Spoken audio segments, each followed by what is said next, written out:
Okay, it's time to ask the club. You send in your questions using the hashtag right there and we get stuck into them. Adam McCullough, Ped, let's kick things off. Akram says, why do the media still have an agenda against Mourinho and Man United, even though they have a good record against the top six? What is this bullshit about a fucking agenda against Mourinho? Well, you can kind of, it comes from the fact that you look at the positive spin they put on things with, the media put on things with Spurs. We've seen that, yes, you hear about Pochettino and he's done this and that, and Spurs are amazing and all that, but they're sitting below Manchester United. Same with Liverpool, and I think it comes down to the fact that the style of football just isn't as appealing on the eye, so that doesn't help. And also, Manchester United are held to a higher standard than most other clubs, so that always comes into it as well. But you just find with Manchester United, Mourinho, we get clicks. So they're going to throw us into whatever they can. Yeah. It's like with transfers, will be linked to someone that we're not even after just because they've said they wanted one day play for us. I don't think there's an agenda so much as it's just for the first time in Mourinho's career, Ped, people are starting to not just lap up everything that he says. There's actually people are starting to question what he's saying for the first time. Because there's other things out there, isn't there? There's another manager out there, Pep Guardiola. You have to have a good and a bad in every situation. Yeah. The media are very good at doing that. They're very good at creating that. They create half the stories themselves by asking pointless questions that maybe either get Mourinho going or will get the person reading the story interested in it. And again, it's all about clicks. It's how we get our media these days. We're not asked. No one's ever asked a question that actually, as a fan, you're really that interested in. It's more about everybody else. It's how we consume our media now. Yeah. It's all about scandal and outrage and who's doing it. Like it's dead interesting that the focus has completely gone off Arsene Wenger, even though the same problems still exist at Arsenal, but no one actually cares anymore. So it's left him. I'm guessing Akram's a United fan, and one thing to say as well is that Manchester United fans as well give Mourinho a hard time. Okay. A lot of them do. So how can we? Of course, I go after the media and they go after like Mourinho and United for the wrong reasons. But how can we say the media are against us when some of our fans make it difficult for them? Some of them don't realise last season we were sixth, we weren't in Champions League, we weren't in the top four, and because of how well City are doing, it makes us look worse. But we have actually improved, and I think a lot of people don't give them credit for that. Adam, question.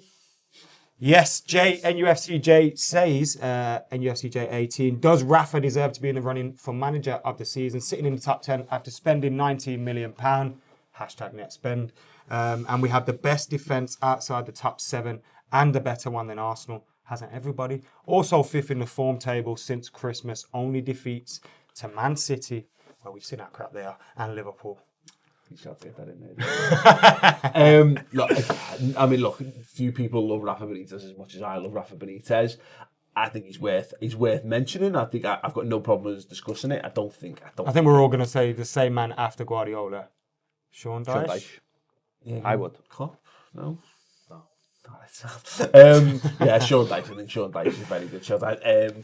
But Rafa, no, I think Rafa's an interesting one. I think considering he's had to dig his heels in and he's had to kind of back himself to some extent. And I think you can see just in January when he went out and got the Bravka, and that team is so much harder to beat for having a goalkeeper that he trusts. Rafa knows what he's doing. He stuck by his principles and decided that if they weren't going to score a lot of goals, they just weren't going to concede a lot of goals, and that's what he's obviously focused on, and they've done really, really well. You'd expect nothing less, like you said, from Rafa Benitez. They've dug in, they've learned probably from the first half of the season now to approach the second. A lot of those players who probably weren't Premier League players are now Premier League players. It's tough, isn't it? Because they came into this league, and it must, when you go and you're free scoring and you're battering people. Like the problem Newcastle had, I remember saying this pre-season, some people, Newcastle fans having a go at me for it, and it wasn't wrong, it wasn't me being a prick, was that their best players were far too good for the Championship, but were only ever going to be mid-table Premier League quality. But John Joe Shelby, I like John Joe Shelby. I think he's a good player, but he's not a top six. He's too inconsistent. I think,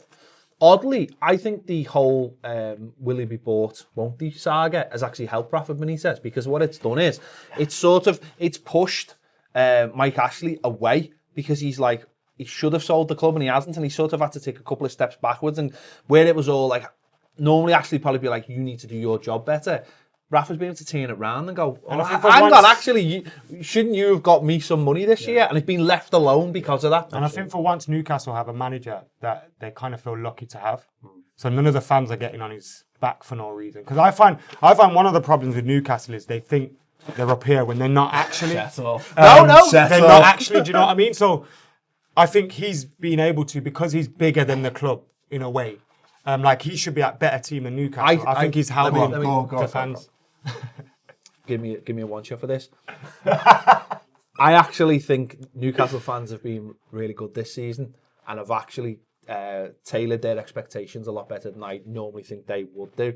And I think that's really helped them this season. I actually, if you go back and watch videos from the summer, I actually tipped Newcastle to be pushing for the top half of the table. Okay. I didn't think they'd struggle. And I think actually their fans have been a lot more in tune with how the Premier League is now, and I say fair play to them. And Jay, listen, Jay always has a chat with me on Twitter, and I think what he's saying is absolutely spot on. I think he's done a magnificent job, but I still hope they go down next season. Definitely done a great job, but Sean Dyche ahead of him. Yeah, and just last thing on the Benitez thing, he's been able to solidify his position because he knows how important he is to any sale as well. There's a value to having someone of Benitez attached to it. So no, fair play. Well, I love Rafa Benitez. I'm always going to be biased. Don't know why. Lee Carter Live says, can you name a non-top 6 11? Why, yes, we can. Well, we've taken this question very, very seriously because we've written things down on paper. I mean, it would have been better time. That's only because all of us were struggling to name 11 players at first. I wasn't going to put like 11. Well, you know what the thing is, though? Once you start thinking about putting names down, gets all our pieces of paper have got scribbles on where we've gone, hang on, what about him? And actually, I probably imagine ours are all different. So, Adam, you start. All right, I've got Pickford in goal. Of course. Timothy Fosu meant to at right back. Bit of a cheat. He's our player, but he's at Palace at the moment. And that's all right. He's been injured. So I don't care. I'm biased. He's not Wan-Bissaka, is he? Tarkowski, Maguire at centre half. Chilwell at left back. Pascal Gross, Sigurdsson in the midfield with Lanzini. You know what? I know that's probably a little bit imbalanced. First, I had Sigurdsson in the number 10, but I remembered Lanzini and I wanted to fit him in. I like Lanzini. This is the thing. And then I got we've all found this: the attacking players are far easier to remember than the other ones. And then I got Zaha, Mahrez on the wings with Vardy up top. Okay, cool. I think that front four, pretty good. Okay. Well, I've gone for. I went through 3 goalkeepers, so I went Pickford. Then on principle, I didn't go for him. I was going to go Butland because someone will lose their shit in the comments if Butland doesn't get a mention, and then I changed it to the Dubravka because Rafa. Seamus Coleman right back. Yeah, cool. James Tarkowski, Jamal Lascelles, Aaron Creswell. That's me back 4. I've gone for Luka Milivojevic, 10 goals this season, penalty expert. So you've got the pens boxed off. Wilfred Ndidi in the midfield with him as well. I've basically gone for a pseudo 4-2-4 here because, again, boss players. Riyad Mahrez sort of floating around doing what he wants to do. Marco Arnautovic, if he turns up. Jamie Vardy and Wilfred Zaha. Which is just goals. Well, I've gone for Pickford in goal, of course, because there's no other answer. Seamus Coleman right back again. No. Tarkowski, Mawson, Chilwell left back. I think he's a fantastic player. Centre midfield, Shelvey and Garner. I don't know what a pair of yous haven't included Garner because he's statistically the best. Is he still low? Or is Statistically, still the best holding midfielder in the Premier League. Better than Kante, yeah. It's statistically, yeah. Sigurdsson was magnificent since October. Big disappointment that he got injured. Zaha on one side, Vardy in the middle, and has everyone picked Zaha? Ashley Barnes down the middle, mate. You got Vardy on the wing. Well, no, it's a 3 up front. But obviously, it's patient, need him on the side. But Ashley Barnes down the middle. Ashley Barnes has been a revelation for Burnley this season. Has he been more or less of a revelation? Tarkowski and Zaha, the only 2 players in every team. Woods. No, he's been better than Chris Woods because he scored more goals. Thereby, he's been better than him. He hasn't scored more goals. He hasn't scored. 7 and 31 for Ashley Barnes. Who's your manager? For Wood. That's a good chat, I think. Dyche, Benitez, all these people. Dyche has been phenomenal this season. Yeah. For what they were last season to what they won 1 away game last season. It was quite late on. This season, they're just like bouncing them off. You know, we've not mentioned Glenn Murray. Yeah, there's a reason. Sure. 11. Well, he scored more goals than, apart from Barnes, he's got 16 and 31 in the league. But Glenn Murray, 11 and 30. Yeah, fair enough. Better than the other options. He'd be in the Brexit 11, I think. Maybe. Okay, moving on. The next question comes from me. Bardi, TFC. Are United fans worried that their role in football is now to be a stone in the shoe of a giant with bigger things to worry about? Who's the Now, giant? can I just... Who's the giant? Man Are City. you calling Man City a giant? They've got less titles than Sunderland. Let me just spin this slightly. Let's just put that out there. What Mourinho has become this season, and to a certain extent last season as well at Man United, he's become a party spoiler, not a man who has parties himself. I think, well, we had 2 parties last year, but nevertheless. I think Manchester United at the moment, obviously we're second in the league. That's not where we want to be. Obviously, we don't want to be stopping City winning the league. We want to win it ourselves. But I think I really liked Ander Herrera's interview at the weekend. Spitting on the City badge. I like that as well. I hate that he came out immediately and was like, I didn't mean to do that. Like, just own it. Do you know what I mean? What are they going to do to you? Yeah. Like, footballers spit all the time. Just own it. I mean, that's Jamie Carragher. But he's still in a job. And I liked Herrera's interview because he came out and said, look, we know City are doing well. We know City are winning the league and they're playing fantastic football. But we need to focus on ourselves. And actually, if we take a step back and we forget the disappointment of the Sevilla game, which was a massive, massive disappointment and kind of deflated the whole crowd, the players, the fans, everything. If you look at things in the league, we've been pretty good. In the last couple of weeks alone, we've beaten Chelsea, Liverpool, City. We came back from behind against Palace. And generally, I feel like things are moving and progressing forward. Of course, we don't want to just be party spoilers, but I don't think that is the longer term picture. I think we are moving forward and making some progress. And I think this is the best we've been since Sir Alex has left. Okay, well, it ties in a little bit to the last question, Ped. Yeah, this is made up by Paul because he wants a Liverpool question in. He says, can Liverpool and United challenge City next season? Who said that? That was Adam Ball. Yeah. So can Liverpool and United challenge? Can Liverpool? I think that's... Can Liverpool? Yeah, I think so. I do. I think Man City have had a genuinely world-class season. I think in terms of what they've got out of the league so far, it's been ridiculous. And even if they basically lost every game between now and the end of the season, they would still, the points return, the goal return, etc., is still just a level above what mostly. I still contend, sorry, Ben, that it should have been a straight 3, even 4-way shootout for the league this season with us, United, maybe Spurs and City, but City have just been that far. So I don't think Liverpool and United are too far behind City in real terms. If Liverpool and United are closer to City next season, who will that be to the detriment of? Will that be to the detriment of the other teams chasing City and Liverpool and United? Will the gap be further?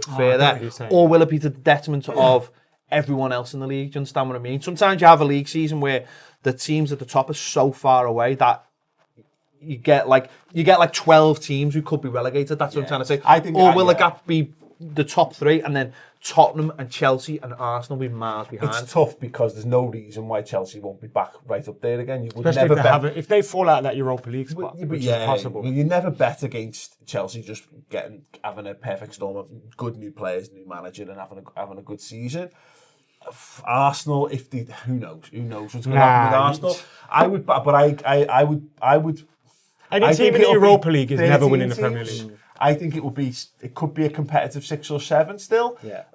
But I think the rest of the 13 will be. That's the big worry. What do Liverpool have to do? Because I feel Manchester United, we're not, like you say, I don't think the gap is really as big as it is right now when you look at the table. Because I think City had some really confidence boosting wins at the start. They built that momentum up early. Whereas, like, if we had one of those wins like we did at Palace earlier in the season, you never know the mood that builds. But I think to get us really close to them, we need to improve our central midfield area, Manchester United do, and we need to improve our defence because our football has suffered as a result going forward. We've been unable to unleash on teams and allow ourselves to play a more attacking football or expansive play because our defence isn't good enough. Mm-hmm. When you look at it on paper, Ashley Young, I love him, not good enough to be our left back. Chris Smalling, he scored the winner against City, great stuff. But look at his defending. He's not good enough to be a Manchester United first 11 centre. And there's these areas that we have to improve. If we improve them, we'll be closer. I think Liverpool I look at Liverpool to Man City and I think attack-wise, I think it's much for much as I actually would rather have Liverpool's front 3 than City's first choice front 3. But that's just, I think there's an edge in it in terms of ours are in the prime of the year. I think they're more clinical. I think yours are more clinical. Thereabouts. Like, it's much of a muchness. I think, then in terms of the midfield three, I think their midfield three is much better. And then in terms of defence, I think it's much for muchness. And I think goalkeeper Edison's slightly better than Karius, but I could see Karius being as good. It's distribution better, isn't it? Which is a big part of how City play. But again, yeah, exactly. So I think in terms of like the defenders, I think if we'd had Nathaniel Klein fit for the whole season, I think it would have been slightly less of an issue for us. We've been rotating 2 kids out of position at fullback all season. So I think we need another top quality. Even if we'd had Lallana fit for the full season, I'm not saying he's as good as Silva or De Bruyne, but he was our best midfielder the season before. We're not far off, I don't think. I think another centre-half, definitely, and Naby Keita coming into the midfield will make us better. I'm just going to do what Liverpool fans do next year, is our year. Mate, it's a slippery slope. Can I just say?